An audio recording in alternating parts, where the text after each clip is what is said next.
My name is Hermes, And my name is Bryce. and we're going to do the final milestone for CST-256. So for the objectives of the project, we wanted to create a web-based application like LinkedIn to be able to connect users to companies in order to apply for jobs. We did this by using Laravel's framework for PHP, and some of the requirements were the ability to create a user profile that has the user's information as well as education history, job history, and the skills of the user. We added the addition of middleware for page security. So if you try and access a page through a specific URL that you're not supposed to, it will send you back to the login page to make sure you are actually logged in and able to do that. We also display all the job listings that the user can apply to. And we have an administrative module that manages those job listings as well as the users within the web application. Lastly, we implemented REST services for user models as well as job listings. For design decisions, we decided to make JavaScript pop-ups for forms and confirmation upon critical action. We chose to do Bootstrap for most components, so it would have a clean and uniform design. On the job listing aspect, we had a search module on the top right section of the website, which I will show later on the demo. And we used JavaScript icons for more intuitive design. So approach to implementation, we used common interfaces for all business data methods to implement the same interface. As I stated before, we have middleware that manages our security for the pages. We implemented logging through providers to be able to, when deploying to a cloud service, to make debugging the application easier. We added a custom exception that is used for database errors, and will bring up a page to not show our technology is being used. We used Laravel's Blade for creating templates for the pages, and as well as Laravel's syntax to replace inline PHP, which made it a lot cleaner within the HTML page. And then lastly, we decided to deploy our application to Azure. For our project limitations, what were included was being able to add a pop-up window to all forms throughout the website, adding a REST service for the group models, and a better design throughout the website.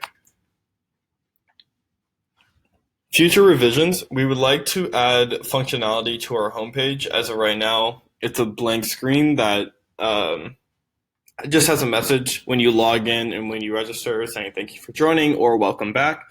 But we'd like to add like a display of job listings and the groups you are able to join.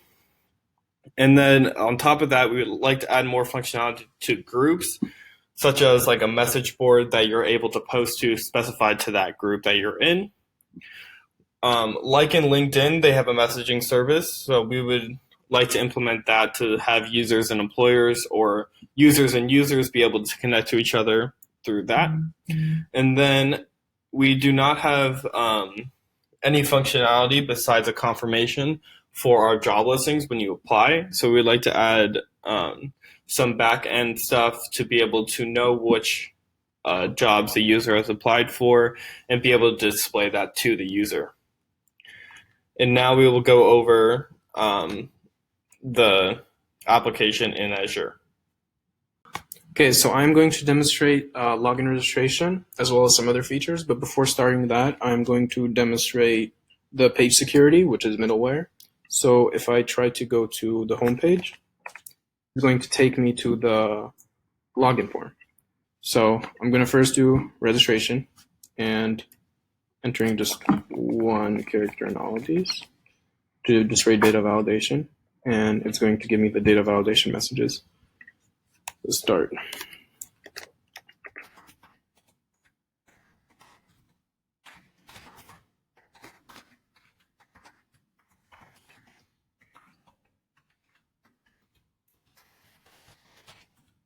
For my username, I'm going to put in a current existing user to show that it's not going to let me create duplicate user.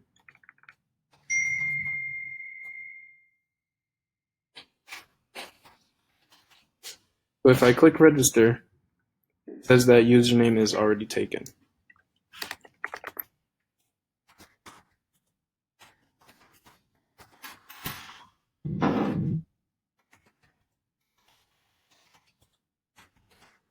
There's the one here. Wait, that's the wrong.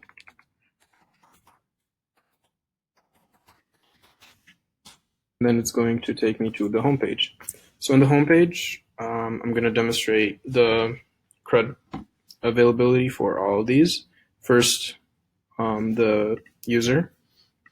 If I add the first name, as you can see, it's the first name with a lot of more N's to it. And now the school or education.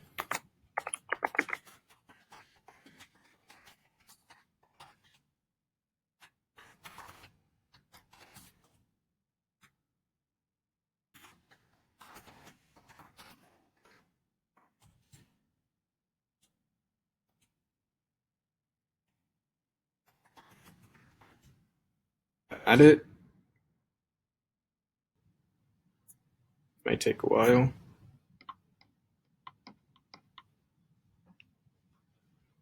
It's going to add the education right there. And then if I try to edit it, instead of Grand Canyon University, I'll do University of Washington.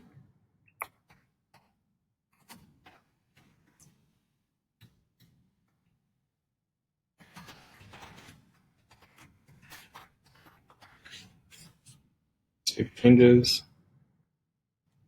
As you can see, it's saved, and then I can also delete. So now for user job history, I'm going to add.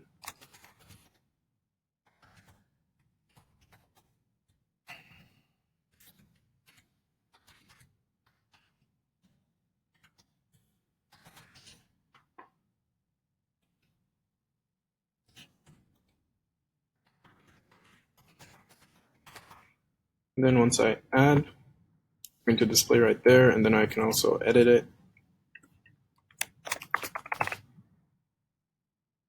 Save changes. As you can see, now it's changed, and then I can also delete it. For the skills, these are pretty simple because they're only like one entry. Add as many as you like.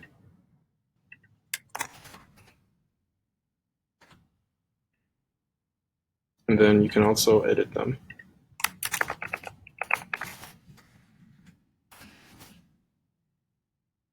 And as well as delete. And now for job listings, you can either click over here or you can search with the search bar. It will take you to the job listing page. I searched something that does not exist, that's why it's displayed like that. So now if I go over here, you can click on this highlighted section and you can click to apply. And it takes you back to the home page. And now I'm going to go over groups. So to do that, I'm going to go ahead and log into my account. And then we can go ahead and go over to groups, and you can see that there are two groups within the application, one by Hermes and then another by testing user.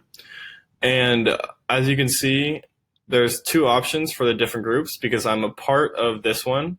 And if I go ahead and I want to leave the group, it'll ask me for confirmation. I can go ahead and leave. And as you can see, that's now a check mark to say if I want to join the group. So if I want to join this group, I can go ahead and click OK, and then that will turn to an X. So then what else I can do is I can add a group that will be called JavaScript and say add group. And now you can see that I have two new features. I can either edit or delete it. And if I want to edit, I can go here. Let's just say I want Java instead. I can go to edit group and you can see that it will now change to Java. But I could also even go here and I could delete the group as well. And you can see that it will then delete the group entirely. And now I'll go log out and log into an admin account, which is under Hermes account information.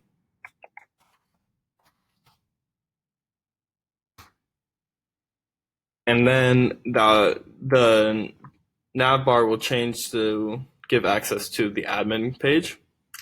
And with the admin page, you get two tables. One's user management and then one's job listing. So I'll first go over user management. So here you have the ability to suspend a user and delete a user. And what suspending does, if I go ahead and click suspend, it'll ask me for confirmation. And then you can see that my status has changed to suspend. So if I go ahead and log out and I try and log in with that user, which is now suspended, it will give me a little error saying that your account has been temporarily disabled. And that can be done with all accounts except for your own. And as I go back in, you can see that you're not even given the option with your own account to suspend or delete yourself. But I can also go over here and then say, are you sure you want to unsuspend the user? And you go ahead and click OK, and it'll say active now because of the fact that I just changed it. Okay, so now I'll go over the job listing admin functionality that we have. So you can see we have three job listings, and I can go ahead and click edit, and then I could change this instead of 12,000 to 13,000 and click edit. And then that will load and that will change right here. And then if I come over here, I can click delete, and it's going to ask me for confirmation if I want to delete it, and then click OK, and then I'll refresh the page, and then it's gone.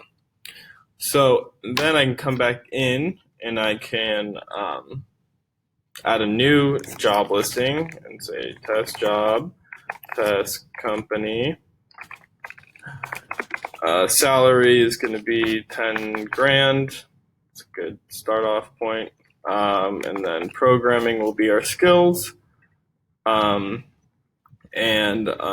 test description will be right there. And I can go ahead and click add. And then you can see that it's actually added to there. The next thing that our application has is two REST services that deal with the users and job listings. So if I go over to Postman,